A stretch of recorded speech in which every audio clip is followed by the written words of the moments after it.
All right, I had to switch devices. I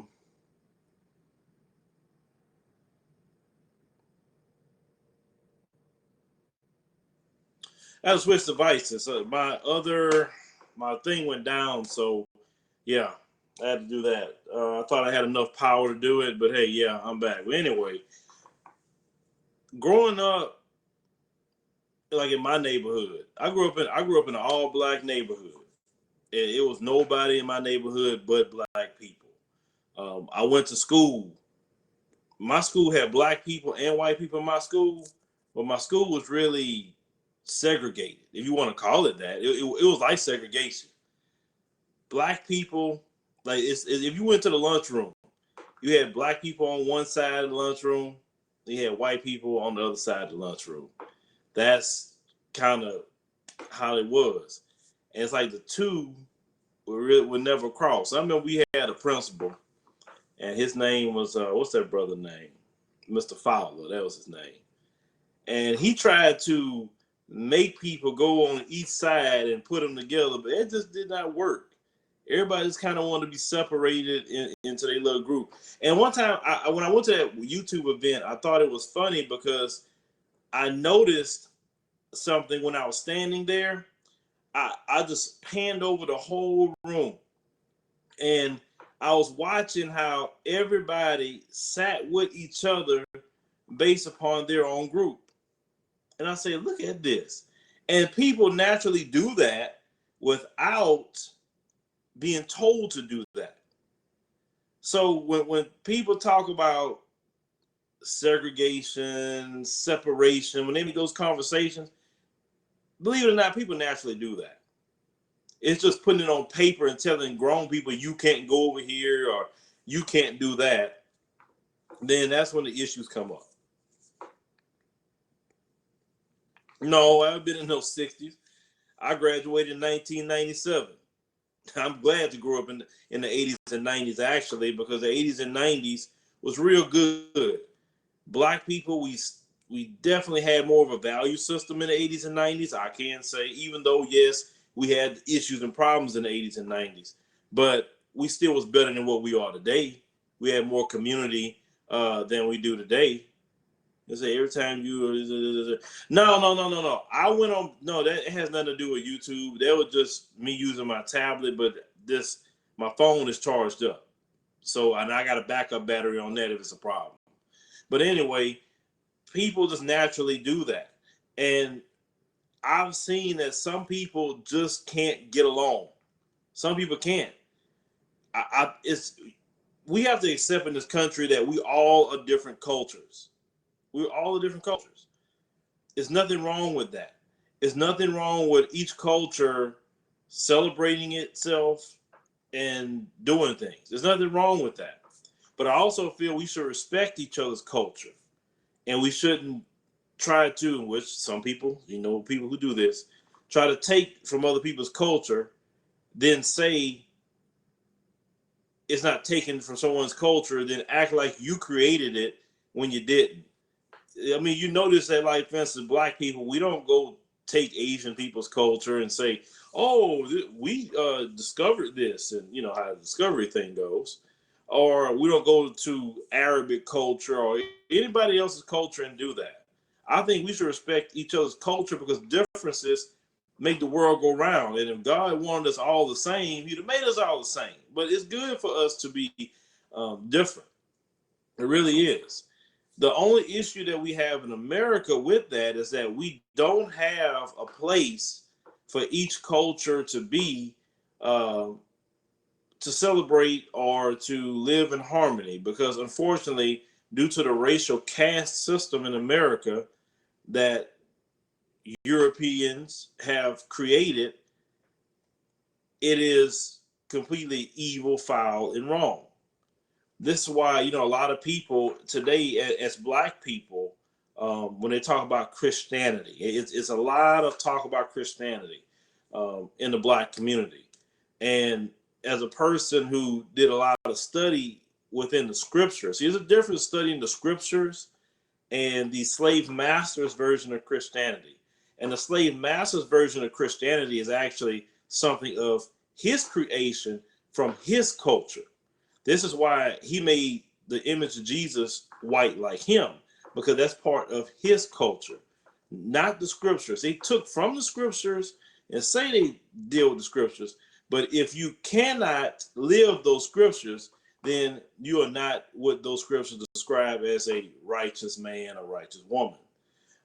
What I don't like, what happens to us as black people, understand we were actually one of the first ones, if you do the research, who was out there evangelizing the Ethiopians, actually. The same Ethiopians that I posted the video about, their heritage and celebration of the women, those same Ethiopians, if you do the research, they are part of the original people that started everything.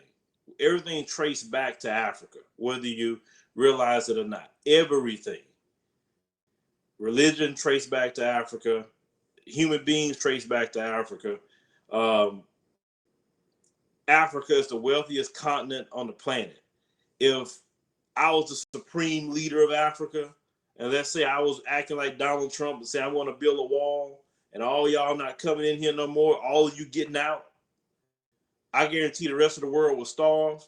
The rest of the world would have crap if I would cut off all the resources out of Africa to everybody else.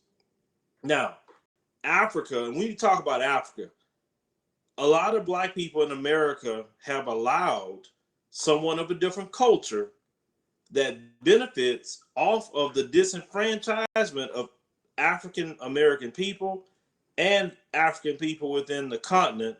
They benefit off of that. Y'all have to understand that as long as we are broken like this, as long as we fighting against African American versus African, we will never come together and have anything. And we need to wake up to that. Africa, if they really had someone, if that person could survive long enough to have a supreme leader and bring all of Africa together. Because see, if I had to be supreme leader of Africa, this is exactly what I would do. I would bring everybody to the table. I want all the tribes and everybody, listen, put your stuff aside. Let's unify and make Africa what it used to be, running the world. And this is how we're going to do it.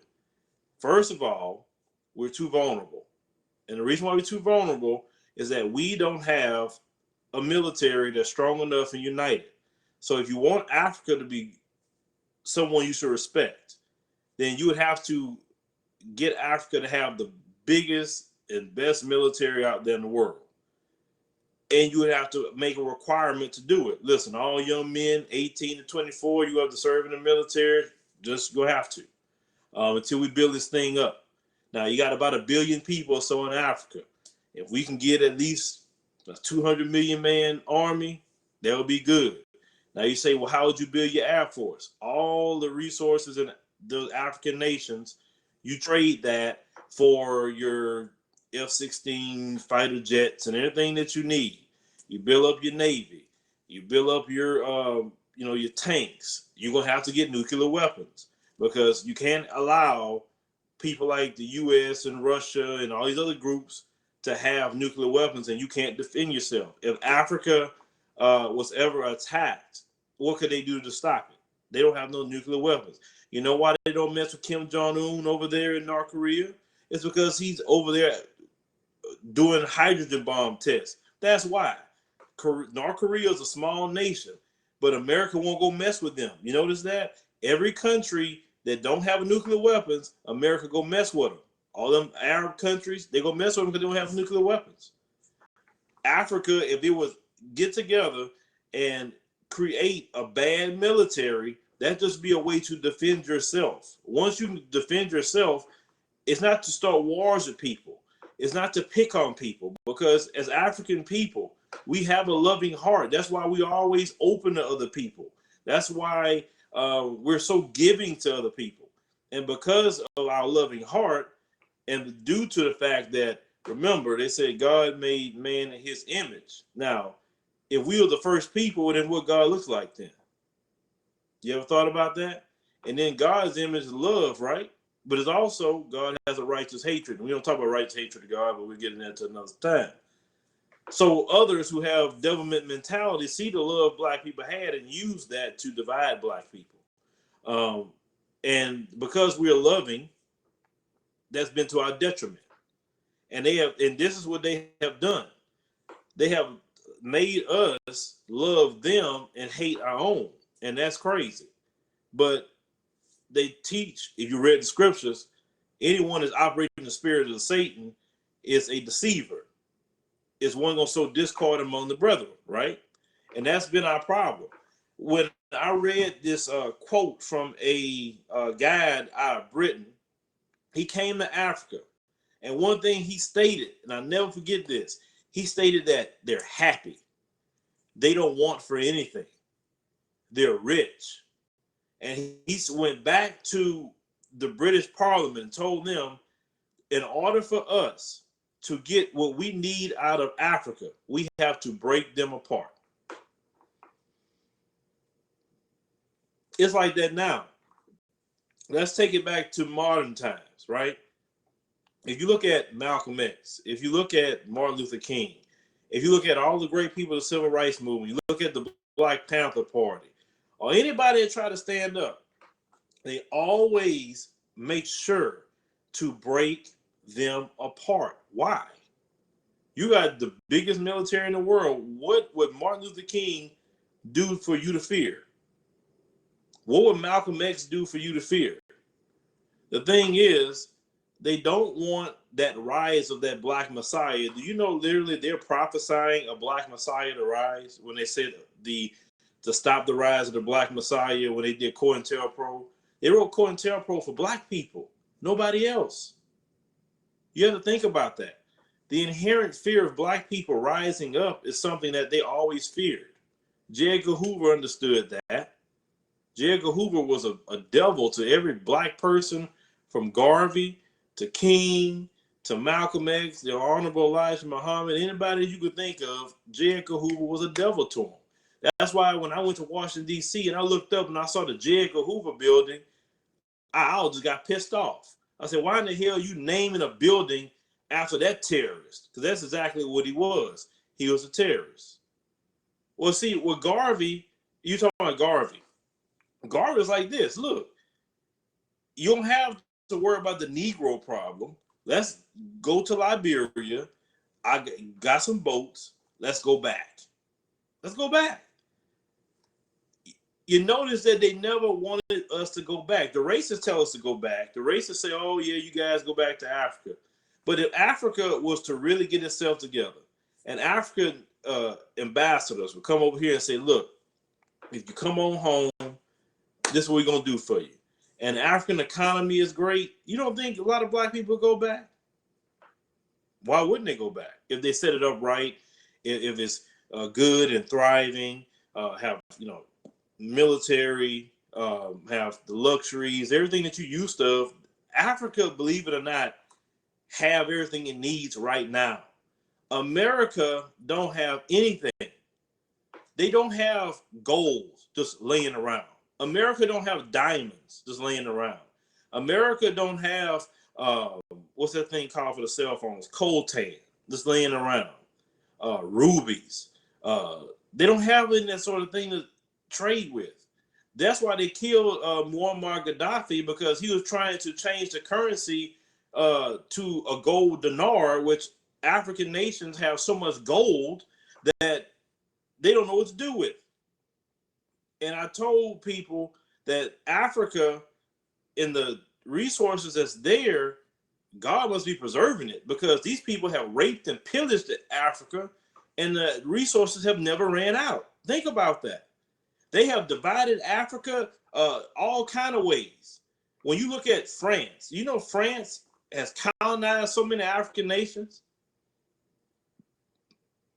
that they got to pay money to France. If Africa would rise up and kick the French out, that's one of them they need to kick out, France's economy would crash. They need Africa. America needs Africa. China needs Africa. Why do you think the Chinese keep going down there so much? The Chinese not stupid? Everybody needs Africa, but what they tell you that Africa is a hellhole. They tell you that Africa is so poor, but then when I posted the video of the Ethiopian festival, notice you had Chinese there. Why? They can't have they got festivals in China. You have Caucasians all over the place in African nation. Why? I thought Africa was such a hellhole. What are you doing there? That's the questions that I think about when I look at other people do things. The thing is, they want us to have a hatred for Africa and don't go over there, but they won't stay out of there. They won't. Now, some people say, well, Africans, I want someone to come and say Africa has sold us out. You got black people right here selling you out every day. You don't see like Sheriff Clark and Stacey Dash and Jason Whitlock. I mean, come on. You have cowards in our group. They're going to be there. Anyone who's cooning is a coward, straight up. They're a coward because they took the easier road out. They say, well, I can't actually fight and stand up for my community, so I'm going to bow down. I'm going to kiss the ring. I'm going to kiss the feet of Massa, and I'm going to say everything he likes and not piss him off. And he's going to pay me with little trinkets until he gets tired of me. And in the time of Trump, they're getting tired of them. They're getting tired of the coons, which is great. I hope they keep kicking more of them out because they don't need them no more. They can be openly racist now, and they're good. They're good. But when we talk about Africa, Africa itself could, like I said, be the most prosperous place in the earth. Do you know the West furnished weapons to terrorist organizations like Boko Haram and Al-Shabaab, terrorizing other black people? Even other Africans will tell you the West is furnishing them weapons. Now, Boko Haram is in Nigeria. You remember that thing about bring back our girls and all these other things that happened years ago when they kidnapped the girls from the school? How you think they get all that? The Nigerian government is not giving them the weapons like that.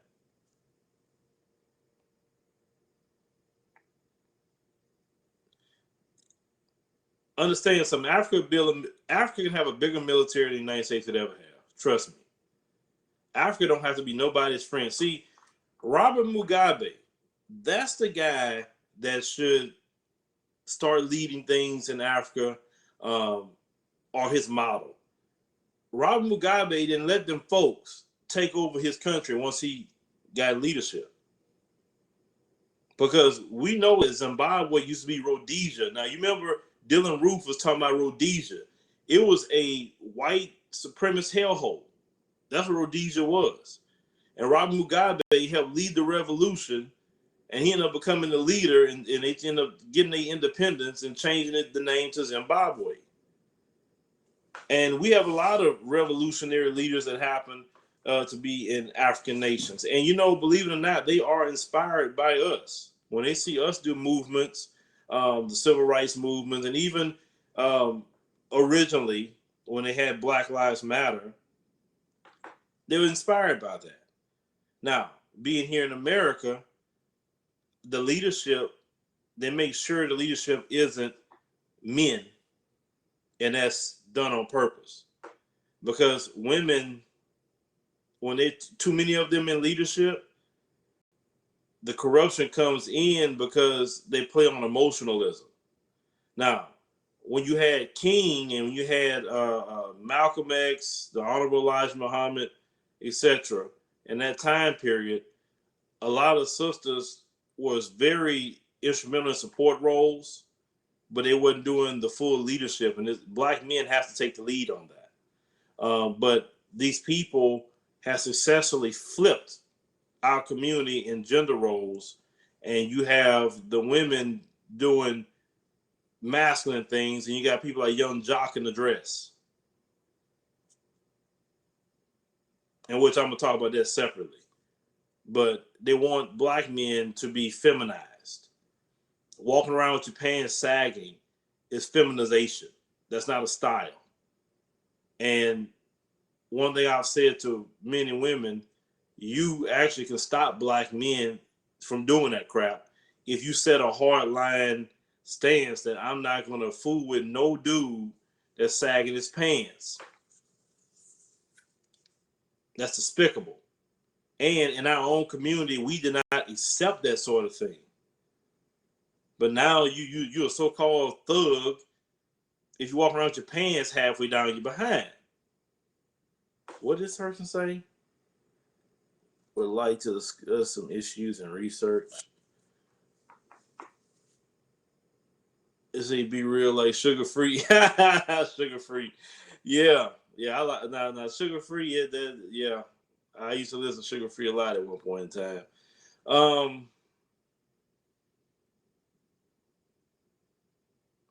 Well, that also has to stop too. Some, not all, but we say some like thugs, okay? Because in our community we have accepted them, and that's why I say we need to take a hard stance against that. We'll say saggy pants looks totally, you say gay. Look, to me, how I look at it is, who are you inviting to your butt? Why are you walking around with your pants down? Who you inviting yourself to? That's the only thing I want to know. I mean, are you trying to reach out to other homosexual males, or what are you trying to do? And that's the kind of question I always have to that. Because I don't know no women that stop what they're doing and breaking their neck to look at a man's butt. That's usually something men do with women. So what are you doing it for? And I just don't think that it looks out of order to walk around like that. And notice, for the most part, it's only black dudes doing this crap. Because if you had your father around, if he was a real man, your father could have been a thug too. But if you had a father around, he was a real man, he would not allow you in his house like that.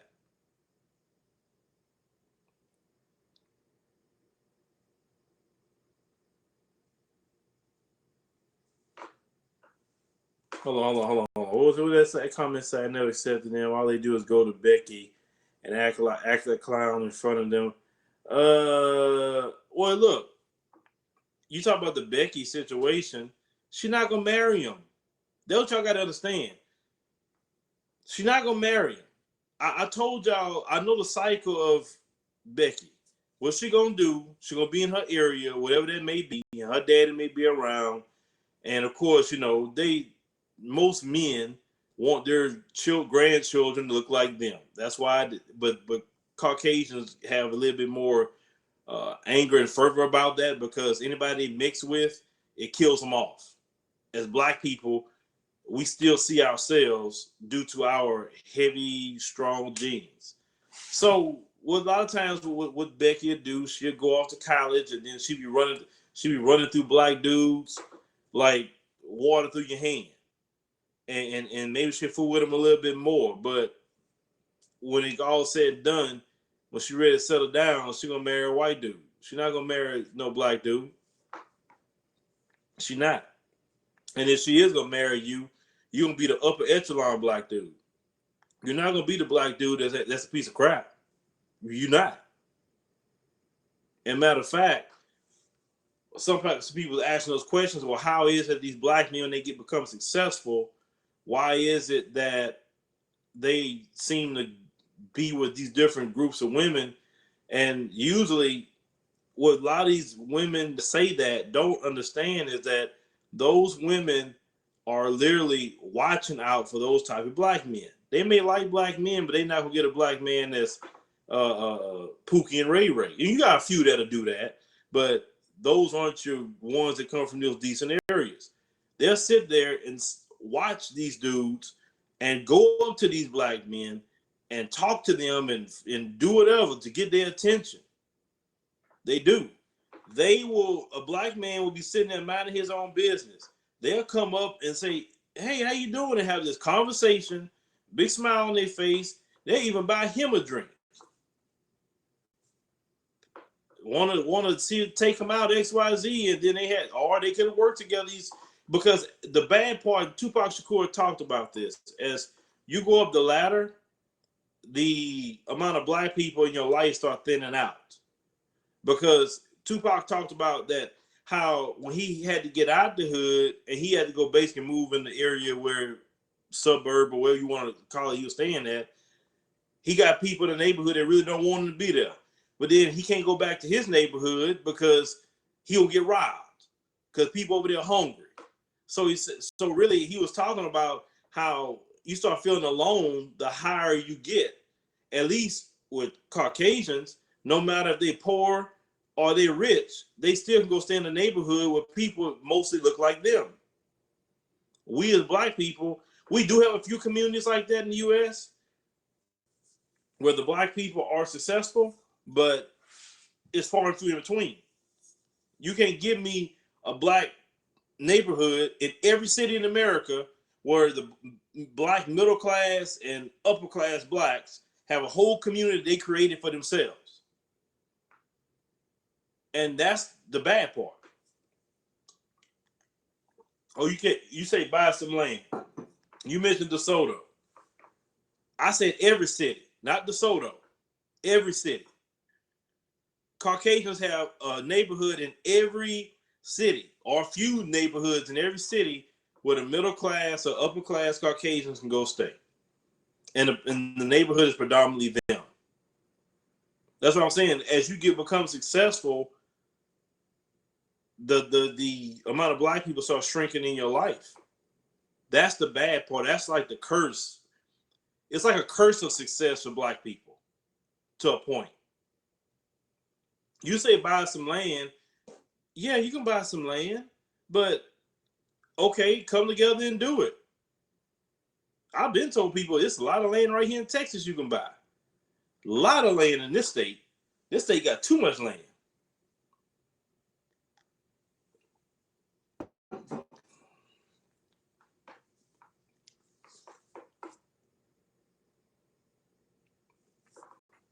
Well, you ain't got to say segregation.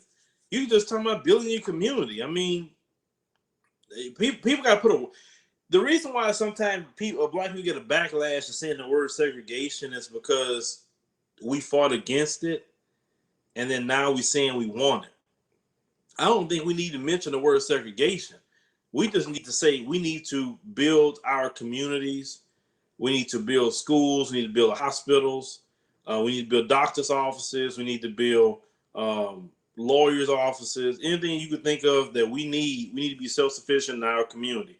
We don't have to say we want to exclude ourselves from nobody to do that.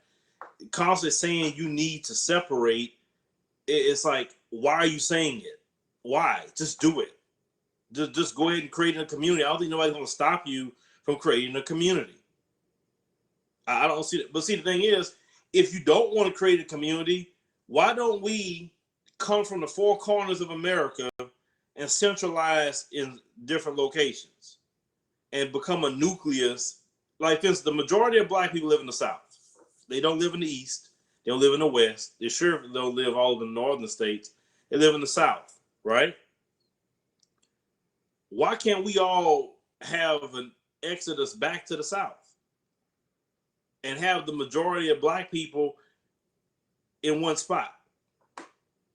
And then once we have the majority of black people in one spot, then build there.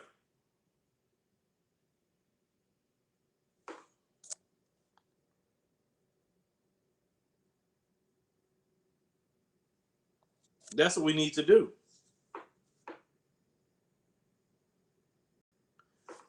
We do need trades. We need somebody to do everything.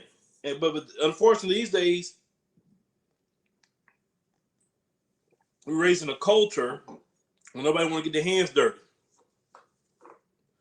Everybody want to keep their hands clean. And somebody got to be the electrician. Somebody has to be the guy cutting the grass. Somebody got to pick up trash. You got to have all kinds of things. The plumber, the exterminator. It could be done, but the thing is, every time it's maybe going toward that situation, this is what happens. Black disenfranchisement, black disunity makes everyone else rich.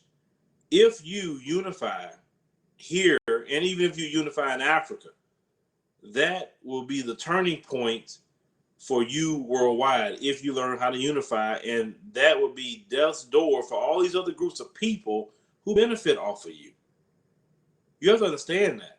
If you're spending over $1 trillion a year and that money all stays in your community 6 hours, then everybody else is benefiting off of your disenfranchisement. They're benefiting off your low self-esteem because black people are highly materialistic. And they're materialistic not in the sense of luxury, but they're materialistic in using goods and products to make them feel better about themselves, and they want to impress other black people. Getting shoes and purses and clothes, and all that's you're doing that to impress other people or make yourself feel good. Black people spend so much money. Fold and destroy it, and you know that. But at the same time, those people in the past that had things destroyed, they did not have the opportunities you have today. Oh, you say showing off on Instagram. Yeah, they want to show off on Instagram. They want to do that.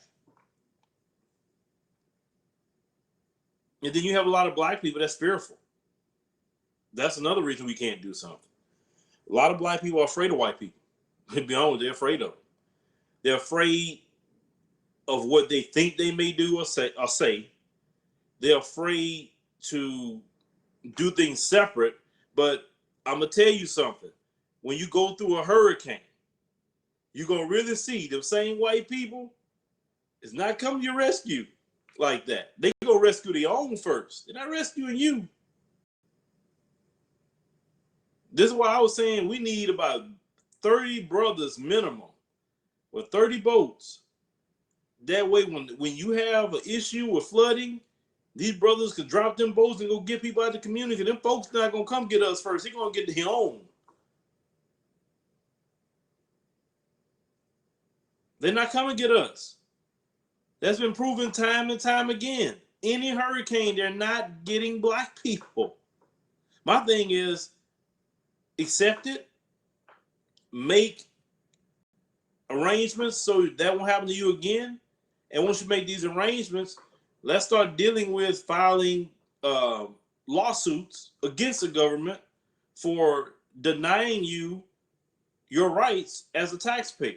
But in the meantime, while you're trying to tie them up in court on that and try to get some laws changed, go ahead on and take care of yourself as black people. I'm not for us just going and crying and begging everybody. I'm for us doing for ourselves. And it's sad that we got to keep talking about doing for self. Doing for self, it should be natural. And yes, there's a lot of people in our community have individual success. I acknowledge that.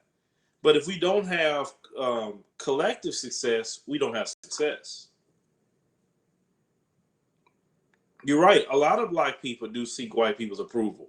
And a lot of white people aren't asking you to do that. You're doing that. That goes back to having a slave mentality. You take advantage of the sunscreen business. Hey, if there is a need, then you need to fill it. That's the best way you can think of in business. So you think sunscreen will be the right way to go? Go ahead, because the sunscreen makes a whole lot of money.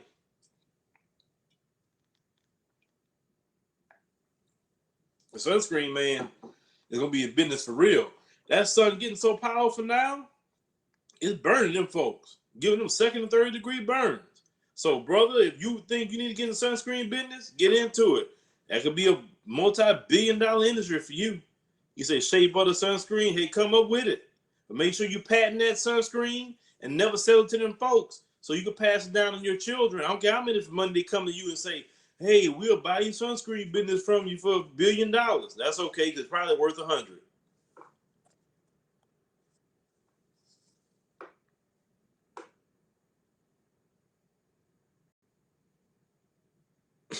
He said Negroes going their own way. He said make sure it burns. Well, I heard about that rapper that did that. Boy, they pissed off with that rapper. Now, how many actual pictures? They got this rapper out there that did a video where he depicted a white child being lynched. And I said, so there's a lot of Caucasian people upset about that. And I thought about that. I said, well, how many actual pictures is out there of black men and black women being lynched? Because we can show all those pictures. And those are actual things, not nothing fake. because what that rapper did was fake, wasn't real. Black people, the stuff is real. You know, one brother, you talking about Nat Turner. One brother was saying that, you know what? He told me this, and I thought this was cool.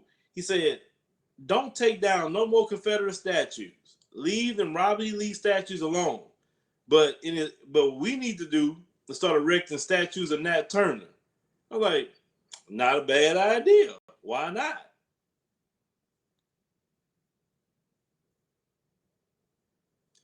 Hold on. What would you say about that comment? I believe in diversity and integration. I believe in equality, but I've come to the conclusion that it's not in our best interest to fight for equality for all. Well, as I see things, and like I said, I'm not perfect either, but I'm in a different position.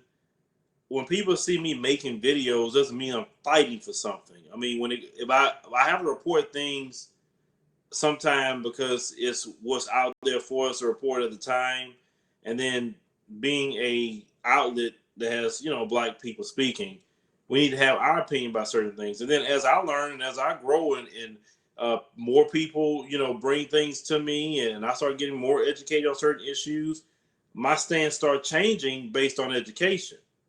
You said the KKK was threatening him. Have you seen the video of him? Yeah. I seen the KKK threatening him.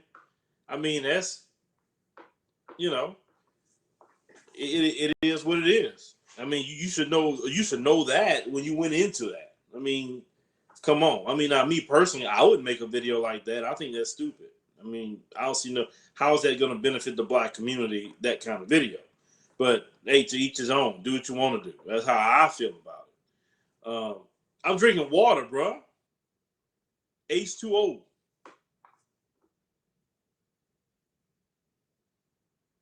But as I start to look more into illegal immigration, right? And I started to say, okay, I really need to start looking into this because the people are having a lot of feedback about immigration. I'm talking about black people. So I started looking into that. And then as I tell people, I have a moral side to say, I think it's wrong the things that happen to human beings, but due to I believe in the scriptures. I believe in treating others the way I want to be treated. I definitely do. So I would want nobody to do that to me. But at the same time, on the other hand, no one looks out for black people like that. They don't. We even have black politicians don't look out for black people like that. You have those Democrats, and that's why I posted it on Twitter. And if you're not on Twitter, follow me on Twitter, Advise Show Media on Twitter. Nancy Pelosi and Chuck Schumer, Democrats, keep going to Trump, fighting for the DACA people. When have they ever fought for us, us getting killed in the street? I never see them fighting for black people. But it's black people's fault because for the past 50 years, we have voted for those Democrats wholeheartedly, and they don't give us crap. That's why I was saying, you know what? Forget the Democratic Party. Forget them. If you're not going to give us nothing, then we don't need to vote in 2020. Let Trump have it again. Why not? Let him have it. If you're not black people, we're going to have to leverage our vote. They're going to have to come to us with something concrete and not something for minorities. Don't let them bring that minority crap to you. No. I don't hear that minority word. Don't bring that people of color word. I don't hear no people of color. Black people. Our unemployment is higher than everybody else. Our kids are suffering, not getting the right education more than anybody else. We need help. So what are you going to do about that? And if you're not prepared to do anything about that, it's mass incarceration, racial profiling. If you're not going to have any concrete laws that you're going to do something, then we don't need to vote. It's just that simple as black people. I believe in voting. Trust me, I do. I'm a big proponent of that. But if you're not going to do nothing for black people on that presidential level, vote. Let Trump have it again. I don't care. At least Trump is the devil I know.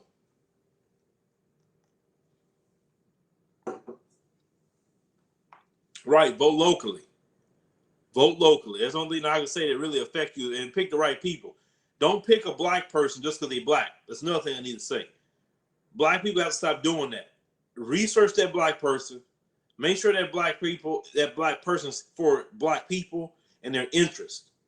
Any other person that votes, they vote and look for people that's going to do things in their interest. Just having a token position black person doesn't benefit black people. Oh, I'm so happy we have a black president. What did he really do for black people?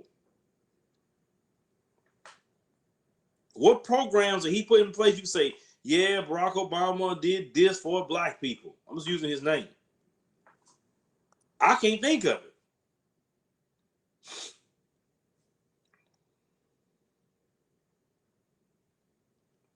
Now they got Kamala Harris. She's trying to do things and look like she wants to run for president, right? And Kamala Harris is not saying nothing for black people. I want you to pay attention to that. She speaks up for everybody else, but she don't say nothing about black people and their issues and problems.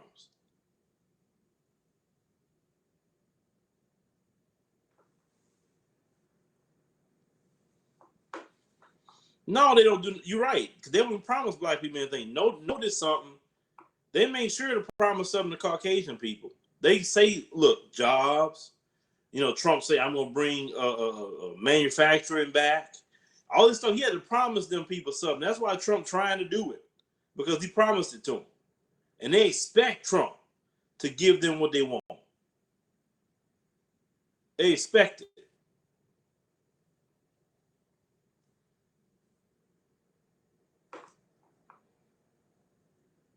I tell you what, though, you talking about president. If I had to be a president, I'd definitely let Dr. Claude Anderson be the treasurer. That brother there is so smart. I was hearing that brother talk the other day. I said, yeah, he had to be my treasury secretary, Dr. Claude Anderson. Let him do it. I have a cabinet out this world if I was president.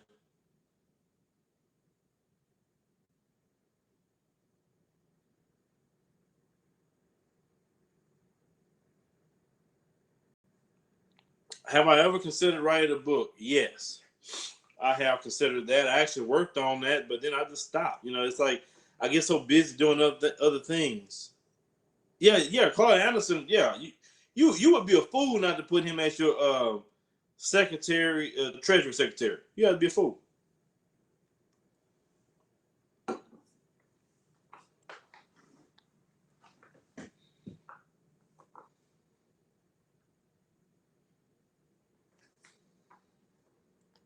I haven't seen his book, but like I said, I've watched a lot of the things he speak about black people and money, and like I say, he would be just a great person for that job. I really think he would.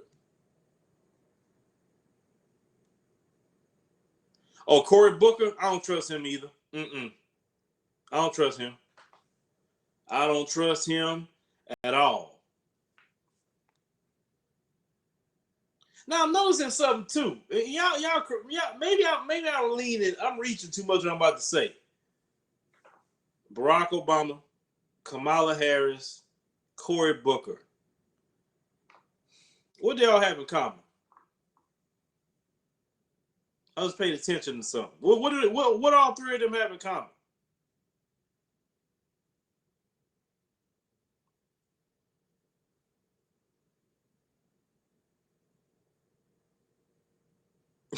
Not yeah. They called it right there.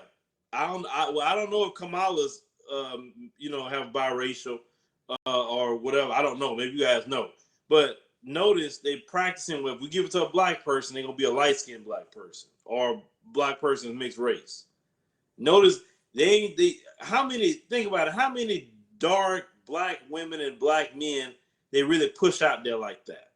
They always, you know that if they want to get a black person, they do that brown paper bag test. I don't know if many of you know about that. Back in history, the brown paper, if you was darker than a brown paper bag, you couldn't do nothing. It's still like that to this day. They have the brown paper bag test. So let me get them out of here. Let's see. Block. All right. I can see on my phone. I can do it. Hey, if Lavender, are you in here? Yeah, they judge by skin color, but then check this out. When they want to fool with black people on a sexual level, notice they go fool with the darkest black person, male and female. You notice that too? I don't know, maybe have y'all noticed that?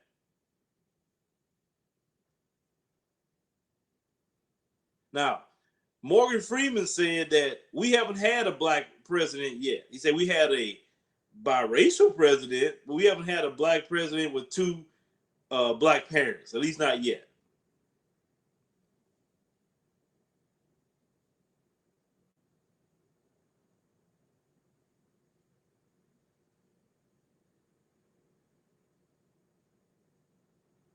Well, I don't know if he is or not. Morgan Freeman, because you have to understand when people get older, they get tired, and when they're young, they fight. They fight so much. Then they get older, like yeah, y'all have to understand it. And I've been around enough old people with time. Not everybody can fight forever. Now, some people like the Minister Farrakhan. He'll fight till the day the good Lord ready for him. Well, I mentioned the brown paper bag test. This is what I want you to do. If you don't know what it is, go to Google, start doing some research. I don't want to do everything because this is a problem we have in society, especially as black people. We don't want to research, we don't look for ourselves.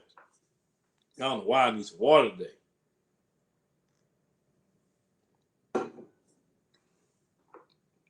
Khalid Muhammad. Khalid was a bad man. I like Khalid, man. Sometimes the first time I found out about Khalid Muhammad, I couldn't stop listening to Khalid Muhammad. You sometimes I'll turn on my phone in my car and I play it over my Bluetooth speaker or whatever. And I mean Khalid, just listen to him. He was chopping folks up. I'm like, man, they couldn't do nothing with him. I think they, just me personally, I think they killed Khalid in that hospital. I think they did. Yeah. Khalid was the truth, man, and he really was.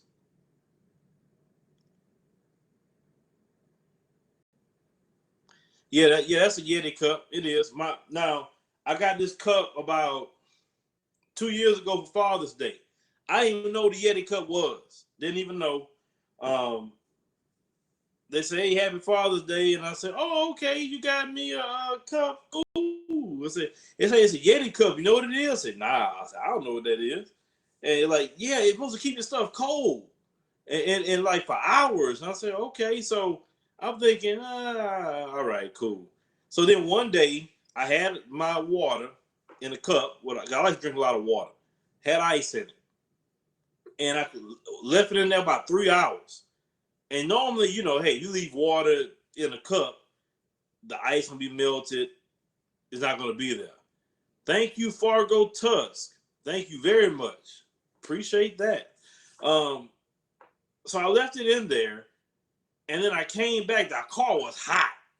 Came back. I touched the outside of this, and I'm like, let me see if that's true. Went to drink it. That water was ice cold.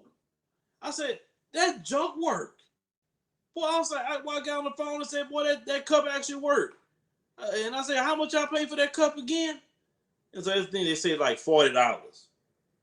No, they $40. It was a Father's Day gift. I don't ask for nothing. I really don't. I mean, they don't have to buy me a thing for Father's Day, and I'm just as happy. I'm the type of guy. I'm very simple minded. I'm not that type that gotta have this, gotta have that. Man, I'm just happy to be alive. I'm happy to have family. But there's a lot of things I didn't have. So I take those things to heart. It's not about material possessions or any of that. It's about your family. It's about sticking together. And I'm like this, if the good Lord want me to have something, I have it. If not. Now, one person made a comment earlier about, I'm surprised you're a Christian being conscious as you are. I tell people I am not a Christian. Don't call me that. I believe in the scriptures, and I look to the scriptures to help me with guidance. Even Nat Turner looked to the scriptures to lead his rebellion, and that's what he did. He found scriptures to promote the freedom and liberation of black people. I don't let the slave master's version of Christianity fool you. That's a problem with a lot of black people. The slave master's version of Christianity is a false teaching. It's a heresy. It's idol worship. Because if it was the true scriptures, they couldn't practice racism. They couldn't go drop bombs in people's countries. They couldn't steal resources. They couldn't steal anything because they know the scriptures teach don't steal. They know the scriptures teach don't make graven images. They know the scriptures teach all that, but they somehow tear those pages out of the scriptures and just practice racism, practice white supremacy. You realize that they got an answer for idol worship? White supremacy is an idol that they created. White Jesus is an idol that they created. And then you bring up the truth about Jesus and say, wait a minute, Jesus is more my color.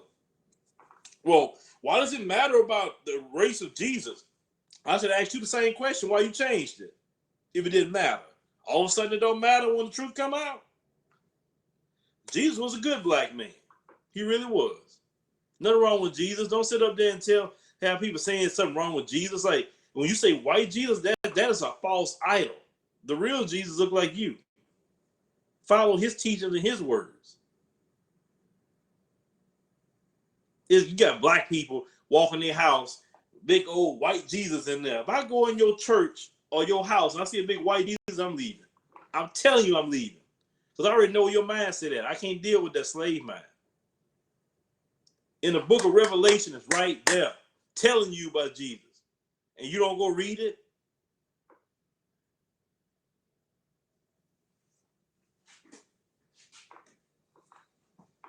No, the slave master's version of Christianity is a dying faith. Not the true scriptures, not those who are servants. That's why I tell people, I'm a servant. Now, I'm not perfect. I make mistakes, but who don't? But I'm a servant. And that's why I have certain belief systems due to the scriptures. I don't want no parts of the white slave master Christianity. You can get me to be a part of that. That's why I can't go to the churches to save my life. I don't want to hear no talk about that. Because if they were truly following Christ, so they would challenge racism. If they were truly following Christ, they would stop all the ungodliness. And this is the thing. If the Ku Klux Klan say they Christians, why in the world you want to call yourself a Christian? If all those alt-right say they're good Christian people, why do you want to be a part of what they believe? They have a version of Christianity they created, and they use that to subjugate and conquer other people. Now, those Arabs, let me talk about them. They did the same thing to Africans as well with Islam. And black people don't discuss that. We discussed the transatlantic slave trade with the European, but we never discussed the slave trade with the Muslim. There's a lot of Muslims that have practiced slavery on black people. Even to this day, some of them are practicing slavery against African people.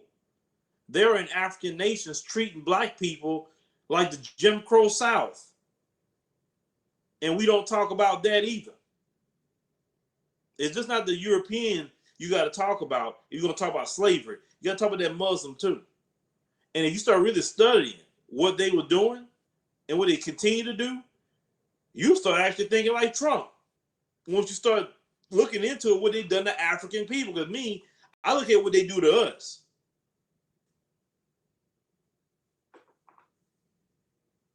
And then my mindset started changing too. I'm like, wait a minute, hold on. Y'all sitting up here a lot of times them force black people to convert to Islam or die. The same thing they doing now to people in their own countries. Convert to Islam or die. Why people gotta die? Because they don't believe like you. I'm not attacking nobody's religion and all the other stuff, but I'm talking about this in the essence of history. I ain't talking about nobody now. Just not saying that. Because we got brothers and sisters that's practice Islam. I'm talking about in our community. That's the ones I'm talking about. I'm not trying to offend. And they good people. They fight for their community, love their community.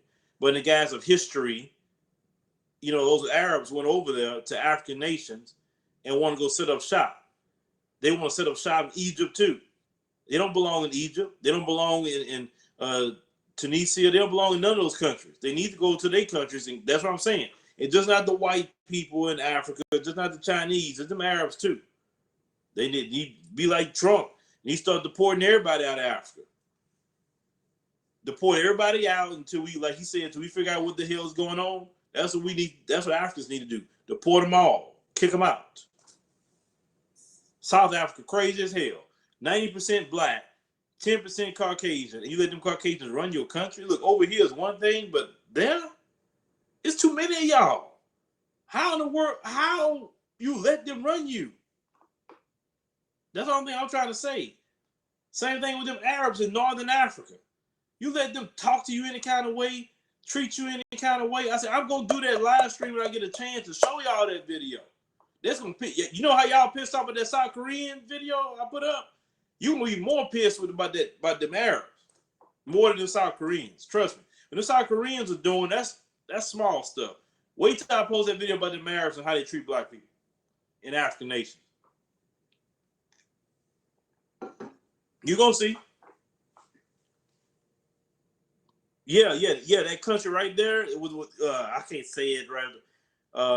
Mauritania, if I'm saying it right, please forgive me. I'm not saying it right.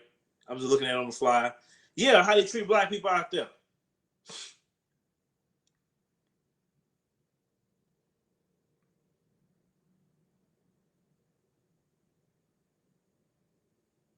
No, I don't have a calling line going. I'm just sitting on my phone, just talking to you guys. What I think about Cornel X, he a good brother. That's what I think about it. Have I met him personally? No, I haven't. I haven't met him personally, but last year, you were supposed to come on the show last year. Get that black fist flag. Thank you, brother, for donating. You were supposed to come on the show last year, but it fell through. So I didn't really, push the issue too much. Chima, thank you for donating. Gameplay? You know what about gameplay? The reason why I don't touch that, I'm going to tell you why I don't touch gameplay. If I was to start doing gaming videos, that new stuff would be gone. I wouldn't do it no more. I know me. I love games. That's why I don't touch them. If I would get into that stuff and start playing games and live streaming, I couldn't do it. Oh, you say PS4. I play PS4. The last game I was playing, I don't know if y'all playing that Injustice 2. Y'all that?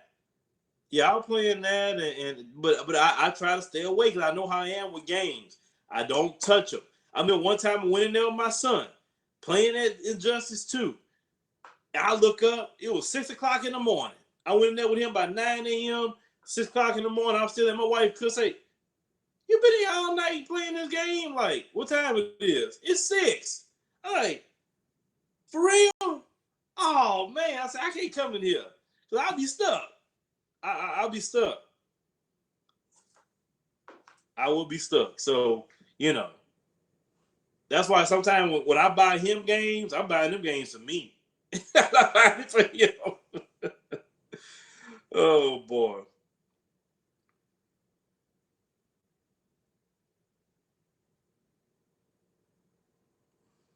Yeah, those games are a trip. Those games are a trip. I like games, but I just can't. I won't not use.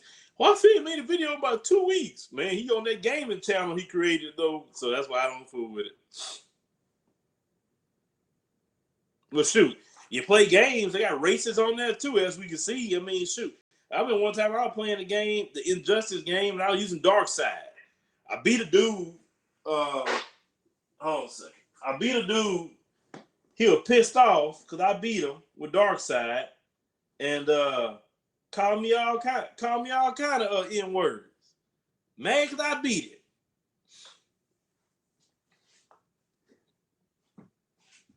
Nah, you talking about? Nah, I started saying about Mortal Kombat. No, that's not the way video games work. I would normally use Scorpion or Sub-Zero. That's the two I use on Mortal Kombat. I mean, one time it was so funny. I had this kid was trying to play me in Street Fighter 5 and thinking he just knew what he was doing. I said, listen, boy, I've been playing Street Fighter ever since I was a kid. Street Fighter ain't changed. I said, the only thing about Street Fighter they put in here is some new moves. Other than that, once I get it, Street Fighter is Street Fighter. Same thing with what else I was playing with somebody, I think it was Tekken. The boy, he thought he was gonna beat me in Tekken. I had it. I've been playing Tekken ever since I was a kid too. Don't start that. He's like Soul Calibur. Yeah, man, I've been playing them games for a long time, man. Don't start me with them games. Yeah, you're right. Video games like crack. That's why I don't fool with it. Yeah, Tekken's the truth. Shoot, Paul Phoenix. That was my dude right there, Paul Phoenix. And Kazuya, him, his son Jin, Devil Kazuya. So you know what I'm saying? I play them games, man. It's more to feel than just serious stuff. I told y'all, I'm more laid back than anything. I'm not serious 24/7.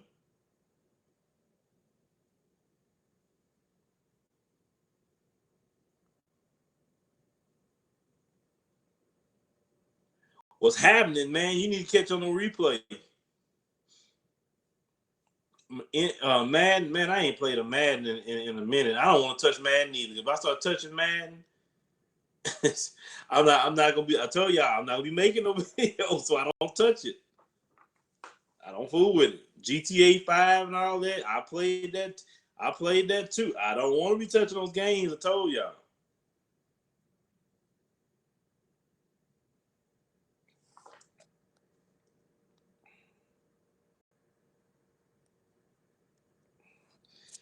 It's a X. No, I'm good.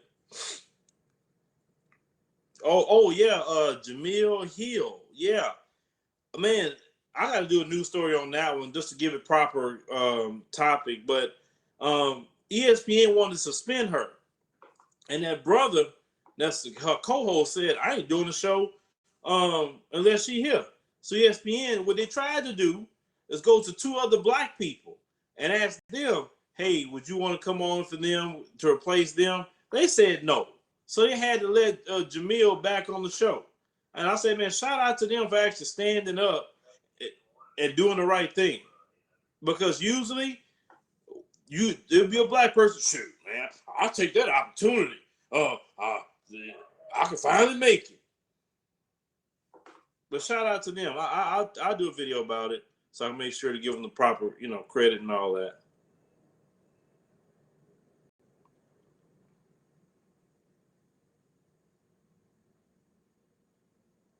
I was just reading y'all comments. Yeah, that's the thing. When it comes to them, it's free speech. Anything they say is free speech, no matter how greasy it is. It's free speech. But when it comes to black people, you need to start, suspending you, reprimanding you, losing your job, whatever. If it's black people, we can't say anything on our own Twitter pages without it being a problem. I can understand if she said something about ESPN. I'll get it, but she did.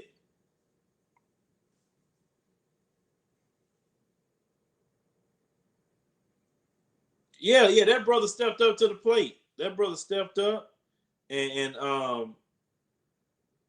shout out to him. Then that also goes against that false narrative out there that black men won't stand up for black women. That's a lie.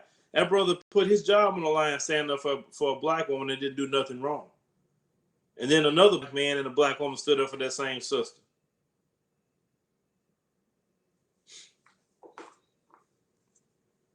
I'm working 24/7. My life is built around work. If you asking that question, I don't relax, not too much.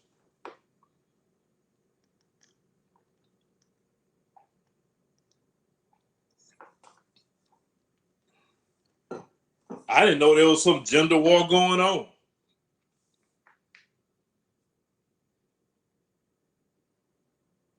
There's no gender war. That's an online. There's no such thing as no gender war. I thought that was stupid to even say that. Ain't nobody at each other's throats in the street. Netta, what's up?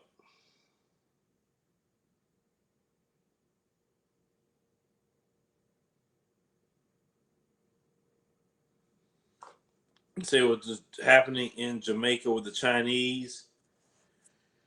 Well, if those Jamaicans sit there and allow them to come in there, then what can I say? The Chinese and all they keep coming. Notice they keep coming to black countries. Why they don't go to white countries? You notice that? Everybody want to come with black people or that. Because unfortunately, black people are silly to let people come in there with a smile. Oh yeah, we do this for you and do that for you, and you get nothing. Or they agree to pockets of the leaders, and the people get screwed. Now, there's nothing wrong with working with the Chinese if it benefits you. If they say, well, we want to make some development here, I say, okay. But the rule is 50% of your employees must be African. And if you can't abide by that, carry yourself back to Shanghai. That's what I would say. You're not going to come set up shop here and not going to hire no Africans. That ain't happening. They're not about to go off on me for letting you come in here and now you got nothing but Chinese and you looking all funny. Like that video I did a while back out of Kenya. You got some Chinese being racist toward Kenyans in Kenya. I'm like, man, if you don't carry yourself back to the Great Wall, acting a fool in Kenya, like I said, I couldn't be a president of the African nation. Couldn't do it. Couldn't do it. You would come to my country with that. You gonna fly right or fly out.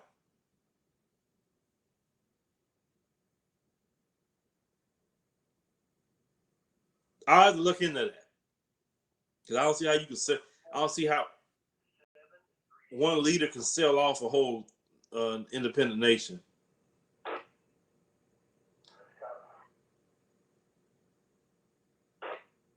I heard about that trial. Is it going to be on like a court TV or something like that? About the Jason Stokely?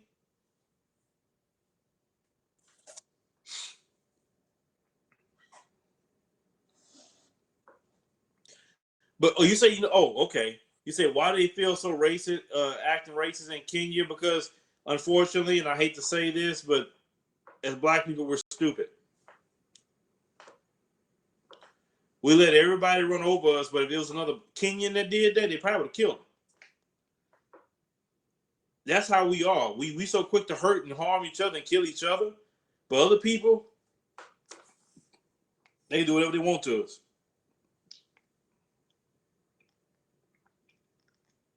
Exactly. We letting it happen. And then somebody shared with me a video. I think it was Sister Victoria about the 10 things in China you don't supposed to be eating. Them jokers be making fake food all over the place. Like, y'all Africans, don't let them bring that fake food over there. They making fake rice, like plastic rice. Plastic rice. And then they tried to get away with bringing plastic rice into Nigeria, and Nigeria caught that. They caught it. And because the African people know more about agriculture and they grow a lot of this stuff, they say, wait a minute, that's not no real rice. We grow rice. And I hate that a lot of us here in America is an agriculture role like we used to be. We depend on these people. Ever since we stopped growing our own food and having our own animals, that's when our health started really going to crap here in this country.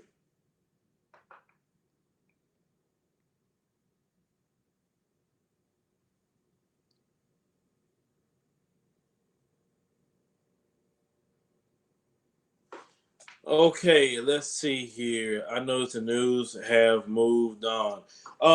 Sister Kimberly, what's going on is that at the Georgia Brown Convention Center, let's start there since you want to know about Houston. You have about 1,000 people who's at that shelter. Now, food, hold on. Food Not Bombs of Houston. They feed homeless people every day.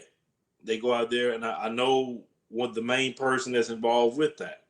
I also interviewed her on a previous video a while back. She's a community activist here. The whole city of Houston hate her, but she got the people to come show her what they was eating in the George O. Brown Convention Center. And what they were eating in the George O. Brown Convention Center, I would feed my dog. Just point blank. I posted a picture on my Twitter page. That's why I tell people, go join my Twitter page. Everybody is on here right now. If you're not on my Twitter page, Advice Show Media is my Twitter page. Go over there, join it. I do more talking there. If you're on my Facebook page, I post my videos on Facebook just to spread it on Facebook, but I don't talk on Facebook because any little thing gets you banned on Facebook. So I don't even talk over there. And now you private message me on Facebook, I'll respond to you there. But me making posts and my thoughts, no. They suspend you for any little thing. So I really do more talking on Twitter. I enjoy it over there a lot better. So I posted a picture of what they, my Twitter name is Advice Show Media. That's my Twitter name, if you don't, the person that asked. So if you go to my Twitter page and scroll down, you'll see the post of what they feed them. Horrible. Now, they want to kick out 1,000 people out of the George O. Brown Convention Center because the city of Houston saying they're losing money. They want to put them at the Northwest Mall. That's where they want to put the people at. Another update, the Red Cross is staying in 5-star hotels. It's been reported. They're staying in the St. Regis Hotel, which is about a 5-star hotel. Now, how are they paying for that? So they're feeding people stuff that I wouldn't feed my dog. They're staying in 5-star hotels, the Red Cross. And so when I heard about all this, I contacted Cherie and I said, Cherie, listen, I saw your press conference. I see what the people are eating. Give me the information so we can send funds to buy those people some food so you guys can make them some food. They make food every day. She got in contact with me. Of course, I was talking about that conversation on Twitter, and we sent funds for them to go get food so they could cook and feed those people some actual decent food, not something I wouldn't feed my dog. That, sort of thing that's happening there. Believe it or not, there's still people. The water is residing in a lot of places, but they still have needs. So I've contacted three set of people. People that follow me long enough know that my wife and her friends coupon. So I let them go around and look at all the different stores with the deals, because if I can get, for instance, $800 worth of merchandise for $100, I'm going to get it. That way I can do a lot more for the people with couponers. Trust me, couponers save a lot more money than what you think. The people, you're talking about clothes and socks. The people don't need clothes. Nobody's asking for clothes. People is asking for baby items, feminine products, male products as well. They're asking for water. They're asking for matter of fact, I can't look because I'm on my phone. I will even read it off to you with the 3 different people that I contacted. Brother Yakanon, I contacted Sister Sadia, I contacted the sister from the Blackest Truth, Sister Neith Knight. I'm in talks with her with the Houston Unity Group and the needs that they're serving as well. So I got all kind of people out there that help. Meal products would be like shaving cream, deodorant, hygiene products, stuff like that. You say contact Joel Osteen. Oh boy, that's a good one. That's a good joke. I like that one. That is so funny. You say contact Joel Osteen.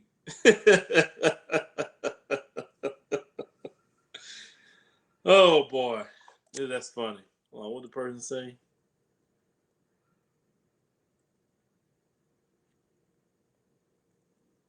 Yeah. I'll make sure I do that. I'll make sure I contact him just for you. I'll tweet him or something.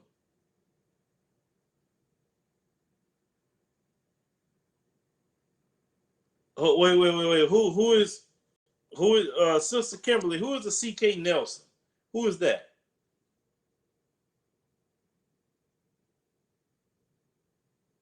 I just saw a name. I didn't know who she was. Hey man, TD Jakes is up there in his area.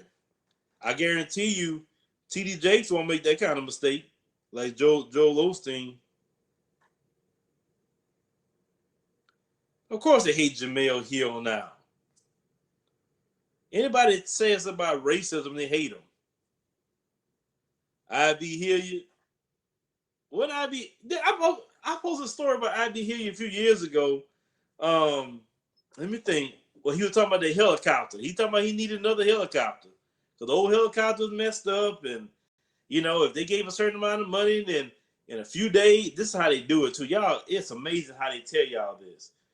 They say, "Oh, if you bless us with this money, God gonna bless you with a car. Just go touch the car you want, and God gonna give you that car." And I'm like, why are you telling them people that? I said, even God Himself has ways of things getting to you, and God does operate also within man's law to a point, not all the way, but to a point. And telling people if they credit bad, you won't help them fix it. Why don't you tell them that? Or tell them they need a down payment. Can they afford that payment? So they go put their hand on a Bugatti. Oh, I donated $100 to the pastor's helicopter. Let me put my hands on this Bugatti and pray over it. And people look at you like, what are they doing in that car? That prosperity gospel stuff, like I don't see how people let you do it. And then it's how to do it. And just pray on that car, and then God gonna bless you in a few days or a few weeks or a few months. Notice they never get specific. They always say that. And I said, man, look, they tell people give it harder to plant a seed. Why do it gotta be money to be a seed? Listen, I have no issue with donating to your church. If they doing the work, man, help them. I'm a firm believer that help them. But the pastor say he need a new helicopter because he said that traffic's so bad across Houston. I mean, go back and look in my archives, you'll find it. He said the traffic so bad in Houston that he has to fly to his different location. And that's fine. That's what you got to do. But don't be telling people God will give you something in return to giving to you. They don't do that. Just say, hey, we need some work on the helicopter. Need a new helicopter. It's the helicopter fund. I'm with you being honest like that. That's cool. But don't be saying that.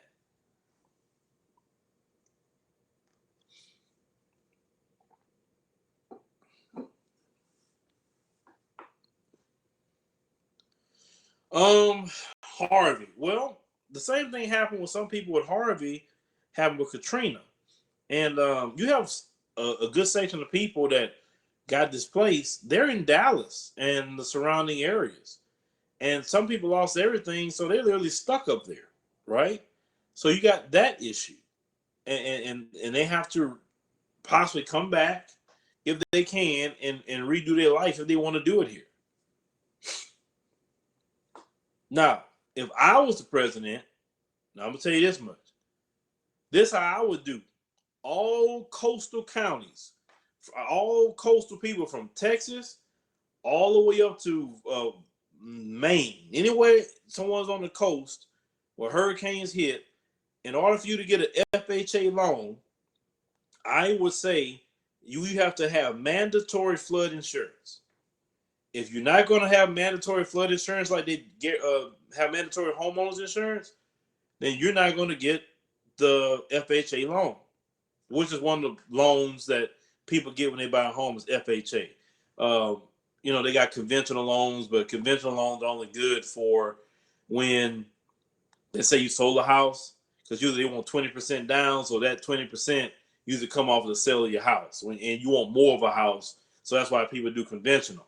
But if you don't have that, then you go FHA, which is 3.5% down. They want it's a fixed rate, and a lot of people do that, especially if you're a soldier in the military.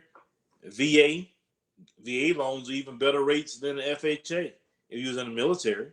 So no, not all people have flood insurance, because this is what happened. And I did my research on this. A lot of people, I said, why don't you have flood insurance? And every person I said, talked to, stated that they didn't live in a flood zone.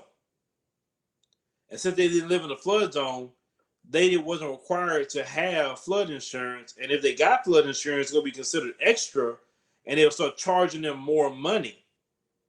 That's why a lot of people didn't have the flood insurance. Now, if you stayed in the flood zone, what they consider the flood zone, then you had to have flood insurance. But you guys got to understand, Harvey was not a normal event.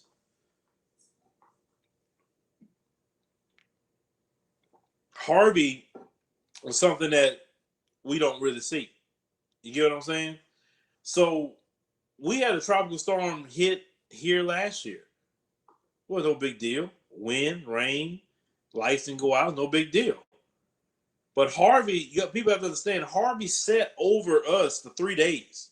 Imagine rain like that just sitting there for 3 days, and the storm just circling 3 days, just sitting there.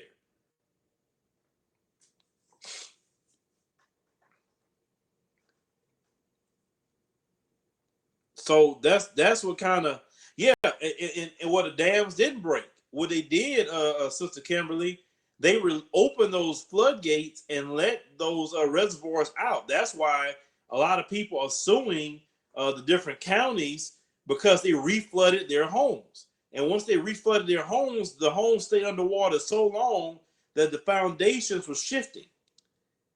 And once it was shifting, they can't go back to those homes. So now FEMA is talking about buying up all the homes in certain areas, so they can rebuild everything, because things are too low.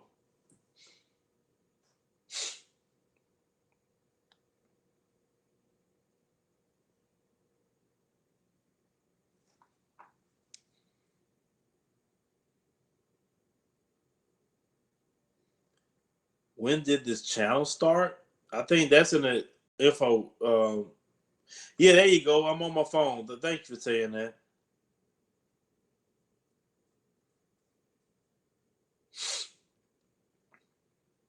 Oh, that's a good question. You can send a money order to the address in the description box. We're fine. Thank God we're fine. But other people aren't fine when it comes to that, to the flood. And like I said, a friend of ours and her family lost everything in the flood, and they're right now they're with us. But thank God they're getting a blessing. They're getting a new home. They're supposed to be closing in a few days, so it all worked out for the best for them, that they was in a position to get them a new home for their family. But some people not in that position, so everything's worked out good for them. So for them to lose everything, it was hard for them. I mean, they lost a car, they lost their home, they lost everything in a flood, and it's not easy. Especially for our elderly people who are on fixed income. Is FEMA down there? FEMA ain't doing. Let me tell you about FEMA. FEMA suck. FEMA suck. FEMA is only giving people $500. That's it. $500, and putting them up in the hotel for 30 days. That's it.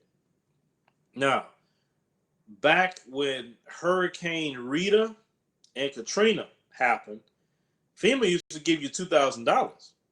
They cut that down to $5.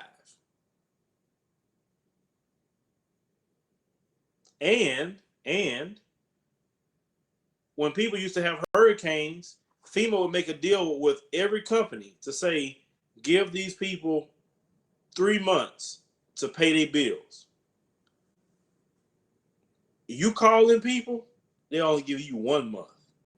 What that gonna do? On top of that, landlords in Houston, I'm pretty sure some of you may have heard about this, I haven't reported on it yet. Landlords in Houston are evicting people because they can't pay rent. On top of that, it sucks royally. The only thing y'all can tell you good about this whole situation is that you really got to see how people really are. And I would say the citizens did more for the people than the federal government. The citizens did more for the people than the Red Double Cross. They collected all that money. J.J. Watt did more for the people than the Red Cross and the government. And J.J. Watt is not no one but a football player.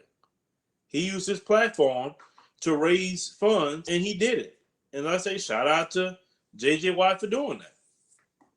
You should do that if you, especially if you have the size of the platform he has. But I also did some research too. That's why I made sure to put in the paperwork for ours. Everything is through the J.J. Watt Foundation. So anything that you give to J.J. Watt, you can write off on your taxes. Right? So I said to myself, we need to stop complaining. We need to create our own charities.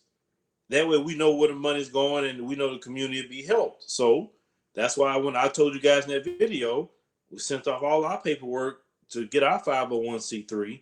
That way next time we have some fund to raise, we can say, hey, it's under, well, I'm not going to tell you the name yet, but it's under this foundation. And then when you do your taxes, you can say, hey, I gave X amount of dollars to this foundation.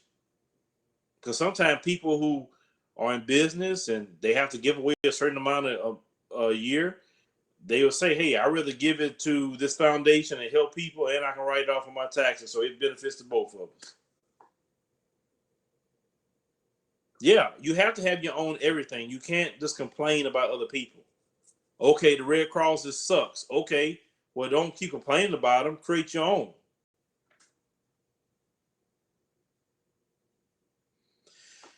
I haven't talked to Miss Gabriella. I need to talk to her. She's been real busy. I can tell you that much. She's been real busy.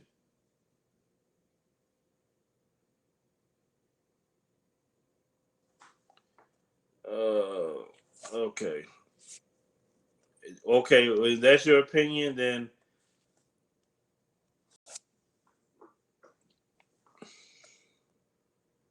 there we go. Got him out. We don't need them kind of people here. I need to talk to her. I'm gonna talk to her. Are there I don't know. I can't answer that question. I'll tell you Google. And check that out. And we should make those things. I have not seen Poverty Incorporated. No, I haven't.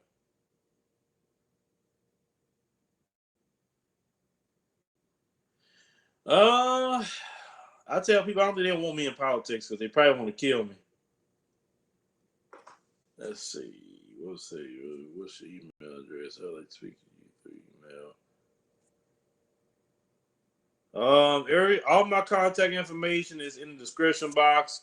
Address to mail things in the description box. That's where that's at.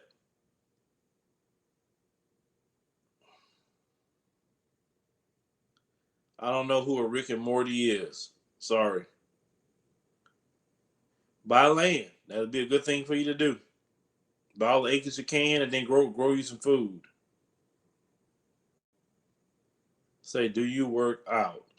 I worked out. Let me tell you about that. I worked out pretty hard the other day.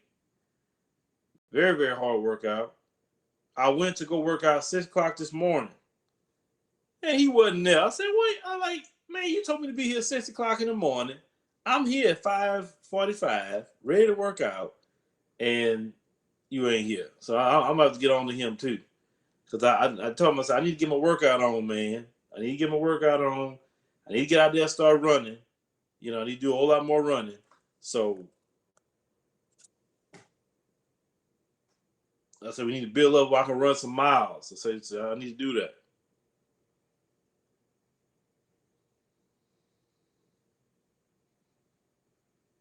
Mm-hmm. Yes, I seen the update. I talked about that earlier.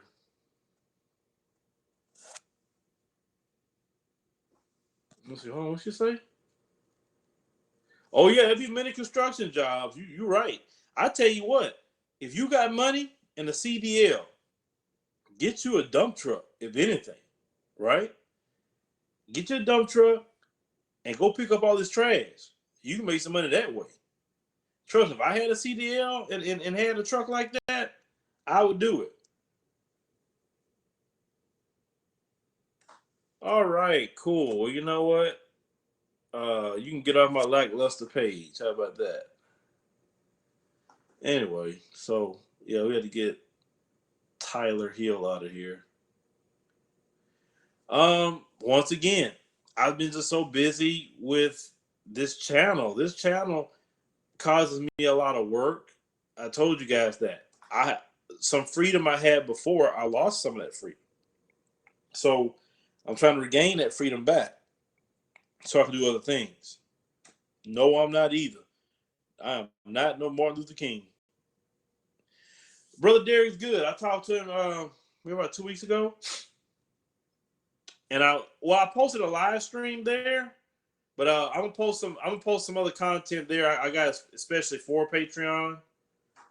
So just be on the lookout for that. I'll probably see if I can post that tomorrow actually.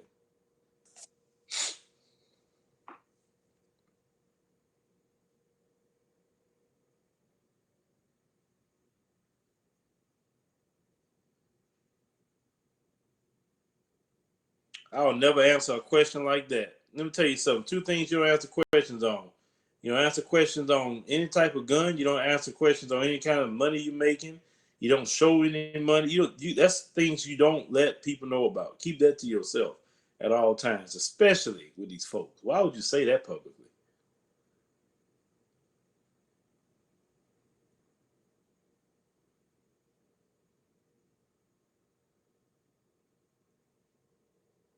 Well, if you're in the Houston area, drive around and you see anywhere with a bunch of sheetrock in the person's driveway, then you have to go there and buy a house or whatever.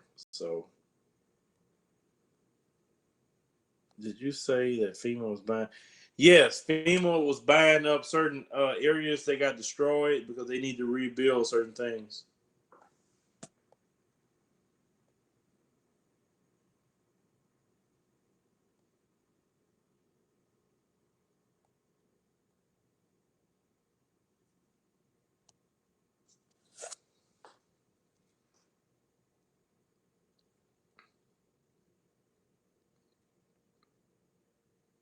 Yeah, we talk too much. Sometimes we talk way too much. The people listening. They nosy as hell. And speaking about nosy, them people so nosy that they go up to your house and ask you, if you buy a house, this is what they do. And black people, please listen to me. You'll buy a house, mind your business now.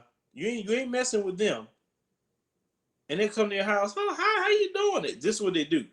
They trying to lace you up. So they'll be smiling and welcome to the neighborhood and this you have this over here for the kids. Oh, they'll come so friendly. Some of them even bring some food to you, a pie, something to you.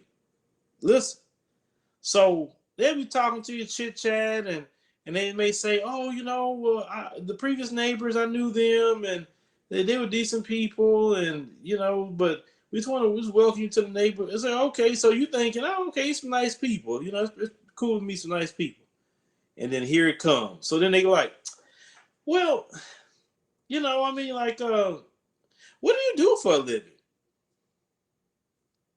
Every time they got to know what you do for a living,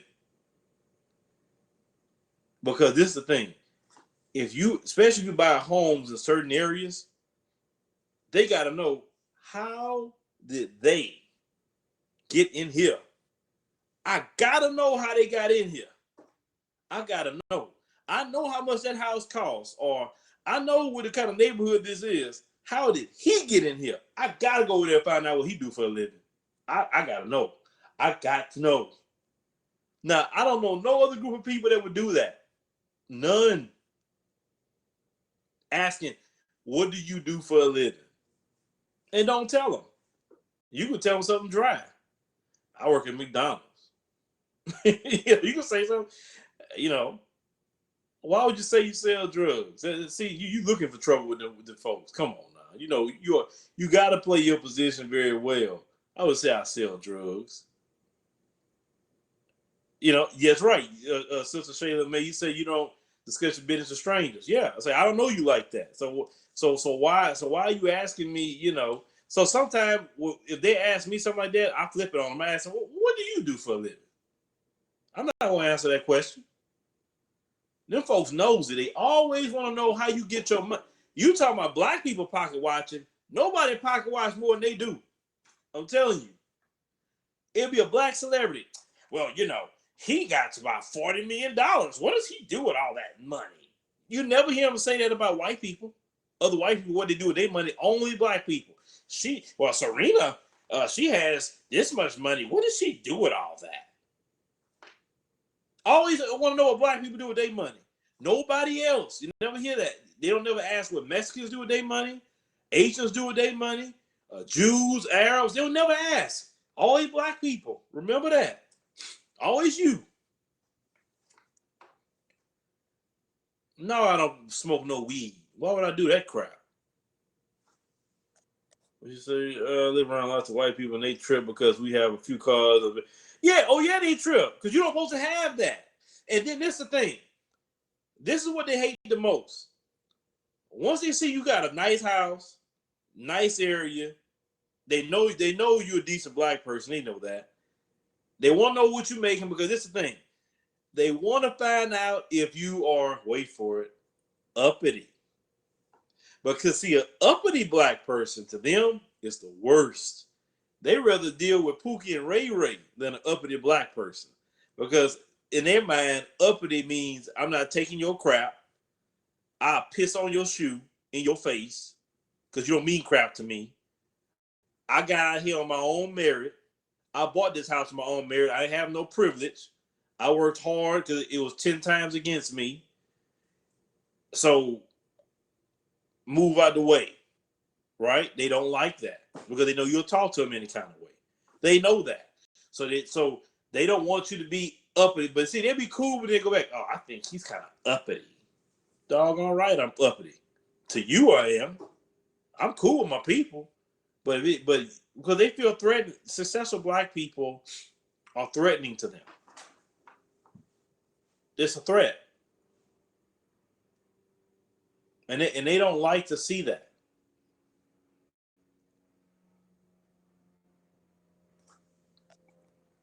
Okay. This Teddy guy, your mother looks like a radio. How about that?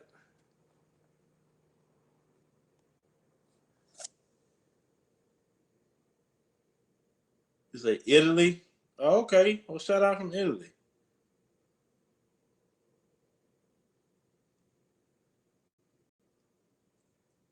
But yeah, y'all gotta watch out for that.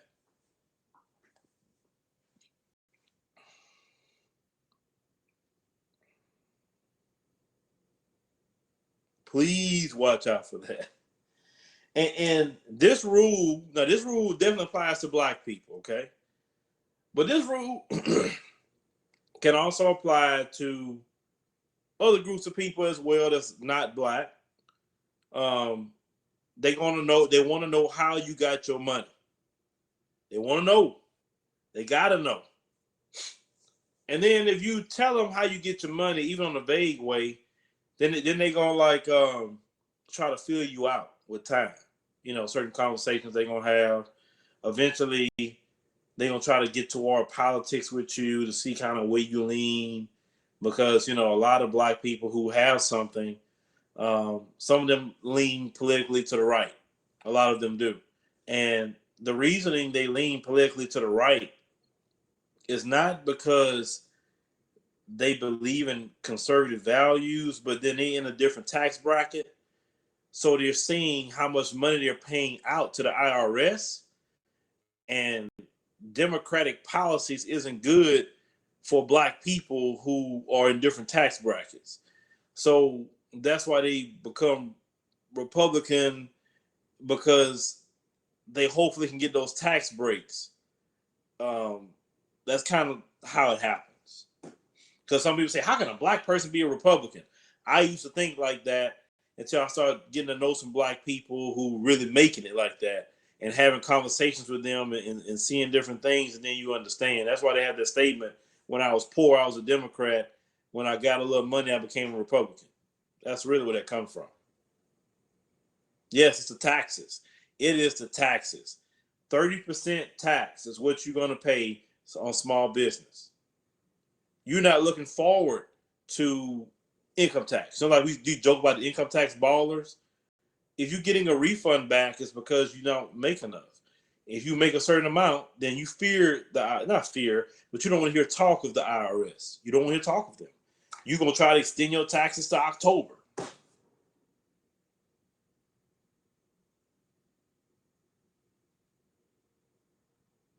I'm not libertarian. I'm a black man living in America.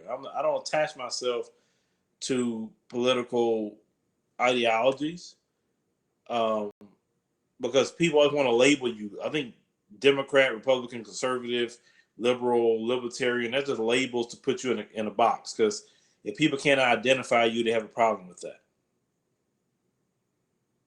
Well, they're only afraid of black people with money if they're going to use those funds to bring other black people up with them. That's the only time they're afraid. They're not afraid of you if you got money. They may be jealous of you, but they're really not afraid.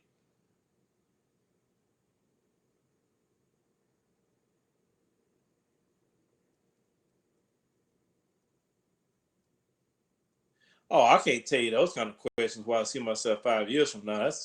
That's something I tell the wife.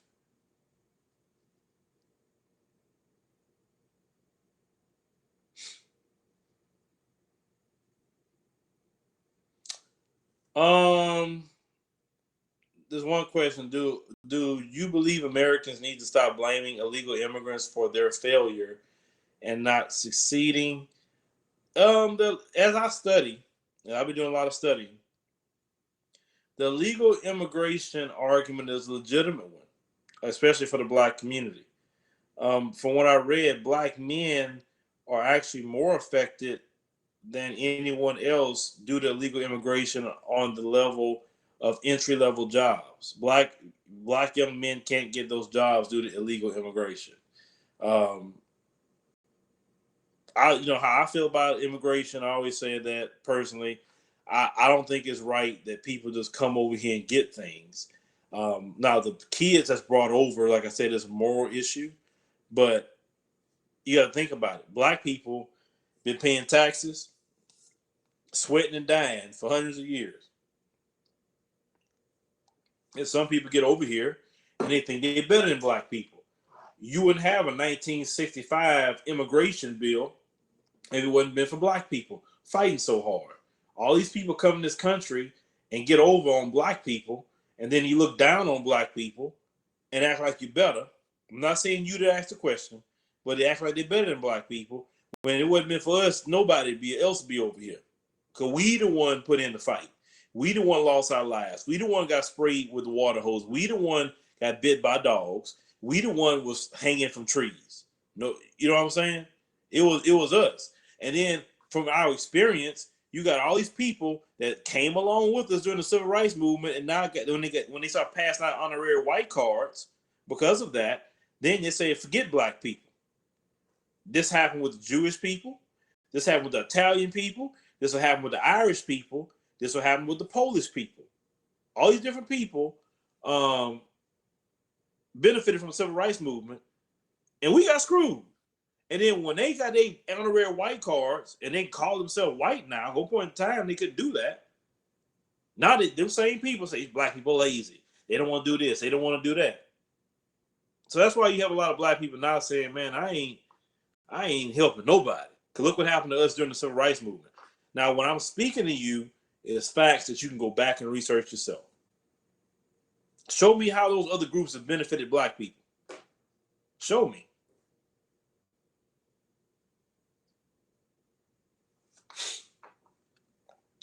It wouldn't be for black people. Those groups wouldn't have got their honorary white card. Just that simple. You couldn't be Italian in this country and get a pass. You couldn't be a Jewish person and get a pass.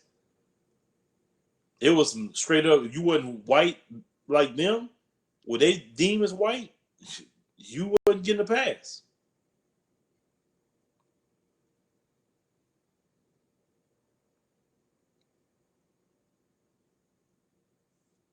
So this is why a lot of black people now are reluctant to join with anybody, or they're reluctant to speak up for anybody, because everybody come over here off of our blood, sweat, and tears, and then they come over here looking at us up and down and saying you better than us,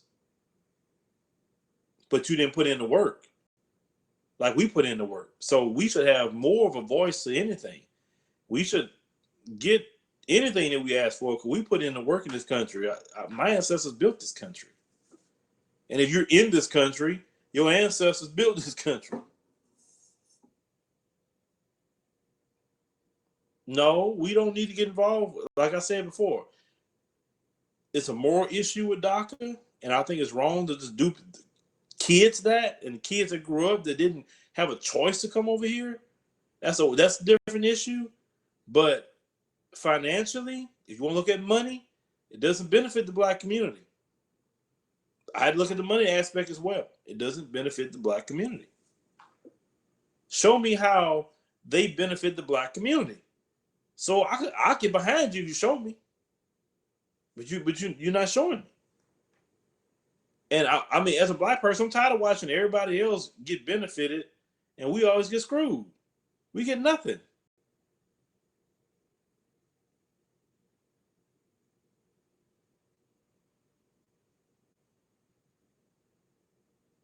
I mean, like they say, even the nicest dog in the world get tired and go eventually bite you, and that's what black people are at. Man, I'm not talking about no other groups of people being in slavery. I'm talking about what the current topic was: illegal immigration is not benefiting black people. If illegal immigration was getting us more jobs, then I'd be the biggest proponent of it.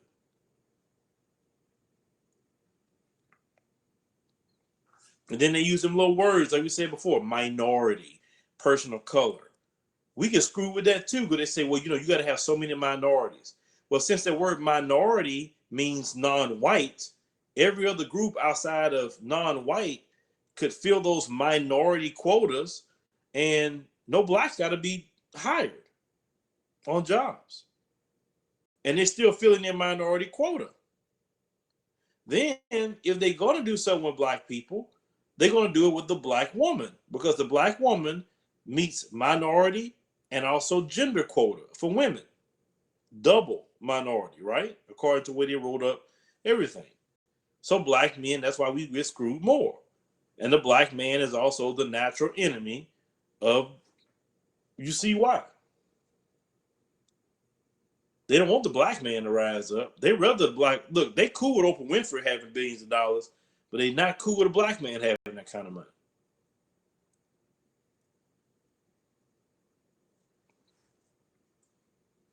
Just all what I'm saying. We just having a conversation.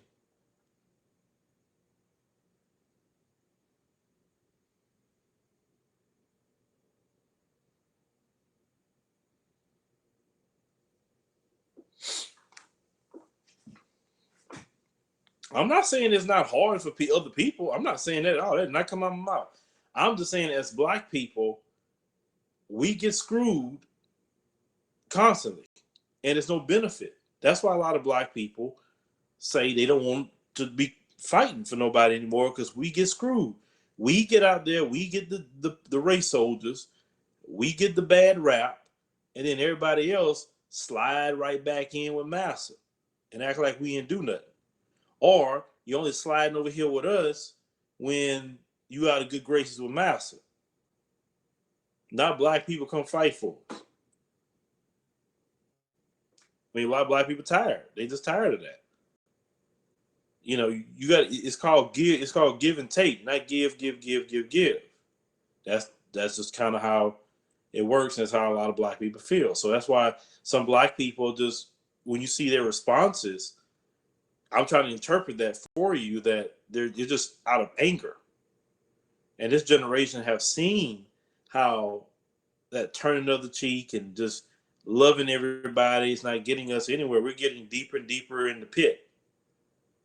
And it's like everybody steps on us to get out the pit when they get thrown in it. And they're not pulling us out with them.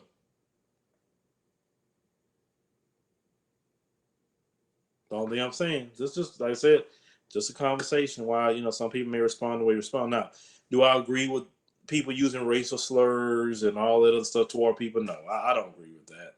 I don't think people should use racial slurs toward no group of people. I think that's stupid.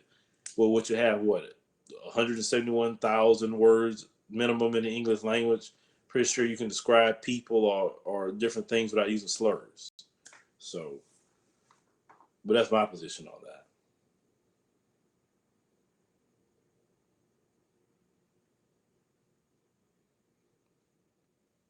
No, it's okay to be angry. No, you say you don't think it's anger. It is anger, because if you think about it historically, our ancestors the one that fought for it all, and everyone else benefited. Even Caucasian women benefited from affirmative action more than black people. So you should be angry about it. But anyway, guys, I'm chatting. I know y'all don't want to hear me talking all half tonight. Um, let's read. Yeah, I know y'all don't want to hear me all night. I can go on and on and on. But anyway, guys, thank you for watching. Make sure you follow me on Twitter, like I said, Advice Show Media. Check us out on the Houston Flood Relief Fund. Got a few more days left with that. And I'll see you up tomorrow if I can get some other stories out for you guys. So appreciate you guys taking the time to watch the stream. It was just impromptu. Just like to talk to you guys. Thank everyone that has donated as well on Super Chat. Appreciate that. And see you guys next time.